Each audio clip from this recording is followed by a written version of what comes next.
اعوذ باللہ من الشیطان الرجیم بسم اللہ الرحمن الرحیم۔ عزیز طلباء و طالبات، السلام علیکم ورحمۃ اللہ وبرکاتہ۔ ہمارا آج کا موضوع ہے میر انیس کی رباعیاں۔ تو پیش خدمت ہے اس کا پہلا بند، پہلی رباعی۔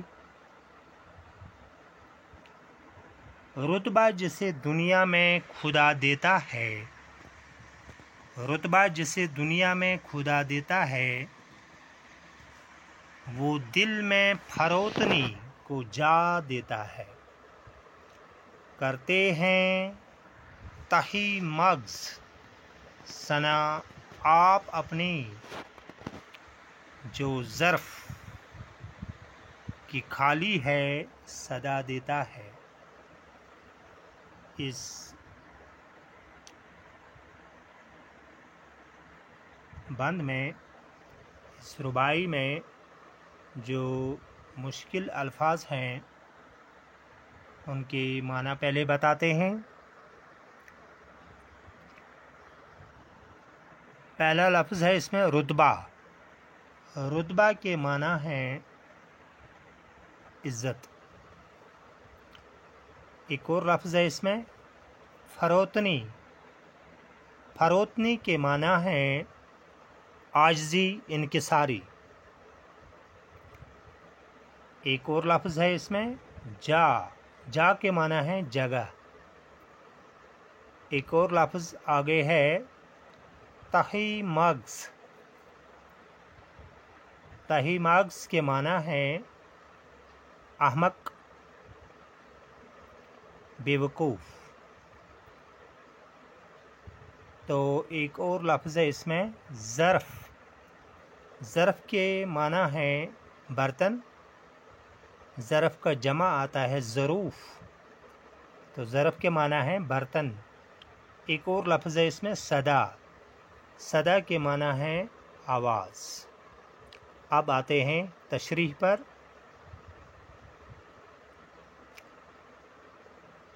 اس بند میں میر انیس کیا فرماتے ہیں، تو تشریح پیش خدمت ہے۔ میر انیس رباعی کے اس پہلے بند میں فرماتے ہیں کہ اللہ پاک اسی کو دنیا میں رتبہ، بلندی، عزت دیتا ہے جو اپنے دل میں نرمی، عاجزی، انکساری کو جگہ دیتا ہے۔ اور جو کم عقل، احمق لوگ ہوتے ہیں، بیوقوف لوگ ہوتے ہیں، وہ اپنی تعریفیں خود ہی کرتے ہیں۔ اگر انہیں تھوڑا سا رتبہ مل ہی جاتا ہے تو ان کی مثال اس خالی مٹکے کے مانند ہے جو خالی ہونے کے سبب زیادہ شور مچاتا ہے۔ پھر آتے ہیں تشریح پر اسی پہلے رباعی کا۔ میر انیس رباعی کے اس پہلے بند میں فرماتے ہیں کہ اللہ پاک اسی کو دنیا میں رتبہ، بلندی، عزت دیتا ہے جو اپنے دل میں نرمی، عاجزی، انکساری کو جگہ دیتا ہے۔ اور جو کم عقل، احمق اور بیوقوف ہوتے ہیں وہ اپنی تعریفیں خود کرتے ہیں اگر انہیں تھوڑا سا رتبہ اللہ پاک عطا کرتا ہے۔ ان کی مثال اس خالی مٹکے کے مانند ہے جو خالی ہونے کے سبب زیادہ شور مچاتا ہے۔ یہ تھا میر انیس کی پہلی رباعی۔ تو آتے ہیں دوسرے پر۔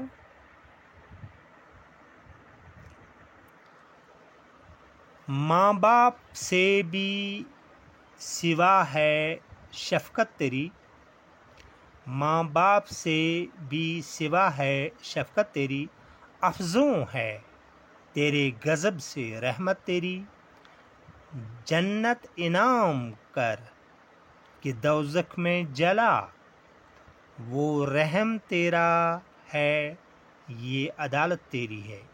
اس رباعی میں کہ اس بند میں جو مشکل الفاظ ہیں ان کے معنی پہلے بتاتے ہیں۔ صدا کے معنی آواز، جو کہ اوپر والے بند میں تھا۔ تو شفقت، شفقت کے معنی ہیں، شفقت کے معنی ہیں محبت۔ افزوں کے معنی ہیں زیادہ۔ تو عدالت کا لفظی معنی ہے انصاف۔ دوزخ جہنم کو کہتے ہیں۔ تو اب آتے ہیں تشریح پر۔ بہت ہی آسان ہے یہ رباعی۔ شاعر میر انیس رباعی کے اس دوسرے بند میں فرماتے ہیں اللہ پاک سے مخاطب ہو کر کہ اے اللہ، تو اپنے بندے پر ماں باپ سے زیادہ محبت اور شفقت رکھتا ہے۔ تیری رحمت تیرے غضب سے زیادہ ایک بندے پر برستی ہے۔ میرے خالق، تو رحمان بھی ہے اور رحیم بھی ہے۔ میرے رحمان و رحیم خدا، تو اگر مجھے جنت عطا کرتا ہے تو یہ تیری رحمت کے سبب ممکن ہے، اور اگر تو مجھے جہنم میں جلائے گا تو یہ عدالت یعنی انصاف کی بنیاد پر مجھے ملے گا، اس لیے کہ عملی میدان میں میری حیثیت کچھ بھی نہیں۔ دوبارہ آتے ہیں تشریح پر۔ دوسرا بند ہے یہ رباعی کا میر انیس کی۔ شاعر میر انیس رباعی کے اس دوسرے بند میں اللہ پاک سے مخاطب ہو کر فرماتے ہیں کہ اے اللہ، تو اپنے بندے پر ماں باپ سے زیادہ محبت اور شفقت رکھتا ہے۔ تیری رحمت تیرے غضب سے زیادہ ایک بندے پر برستی ہے۔ میرے خالق، تو رحمان بھی ہے اور رحیم بھی ہے۔ میرے رحمان و رحیم خدا، تو اگر مجھے جنت عطا کرتا ہے تو یہ تیری رحمت کے سبب ممکن ہے، اور اگر تو مجھے جہنم میں جلائے گا تو یہ عدالت انصاف کی بنیاد پر مجھے ملے گا، اس لیے کہ عملی میدان میں میری حیثیت کچھ بھی نہیں۔ یہ تھا دوسرا بند میر انیس کی رباعی کا۔ تو اب آتے ہیں تیسرے بند کی طرف۔ بہت ہی آسان ہے، دھیان دینے کی ضرورت ہے۔ تیسرا بند ہے اس میں، آگوش لحد میں جب کہ سونا ہوگا، آگوش لحد میں جب کہ سونا ہوگا، جز خاک نہ تکیہ نہ بچھونا ہوگا، تنہائی میں آہ کون ہوئے گا انیس، ہم ہوں گے اور قبر کا کونا ہوگا۔ اس بند میں جو مشکل الفاظ ہیں ان کے معنی پہلے بتاتے ہیں۔ آگوش لحد، قبر کی گودی۔ ایک اور لفظ ہے اس میں، جز، بغیر۔ جز کے معنی ہیں بغیر، سوائے۔ خاک کے معنی ہے مٹی۔ بچھونا کے معنی ہے بستر۔ تکیہ تو آپ جانتے ہی ہیں۔ تو یہ تھی مشکل الفاظ اس بند کے۔ تو آتے ہیں تشریح پر۔ شاعر میر انیس رباعی کے اس بند میں مرنے کے بعد قبر کی آگوش والی زندگی کا تذکرہ کرتے ہوئے فرماتے ہیں کہ اے انیس، جب قبر کی گود میں سونے کا وقت آئے گا، سوائے مٹی کے وہاں کچھ نہ ہوگا تیرے ساتھ، نہ تکیہ ہوگا، نہ بستر ہوگا، بچھونا ہوگا۔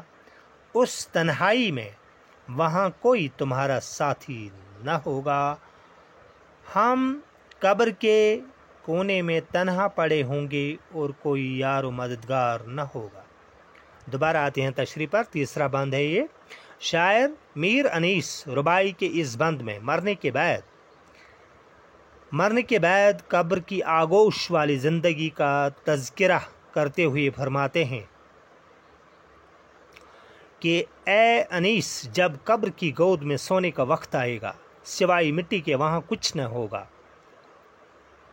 نہ تکیہ ہوگا نہ بستر ہوگا. اس تنہائی میں وہاں کوئی تمہارا ساتھی نہ ہوگا. قبر کے کونے میں تنہا پڑے ہوں گے اور کوئی یار و مددگار نہ ہوگا. یہ تھا میر انیس کی رباعی کی تشریح. تو اگلے ویڈیو پر انشاءاللہ کل دوبارہ پھر ملاقات ہوگی. تب تک کے لیے اجازت دیجیے. خدا حافظ.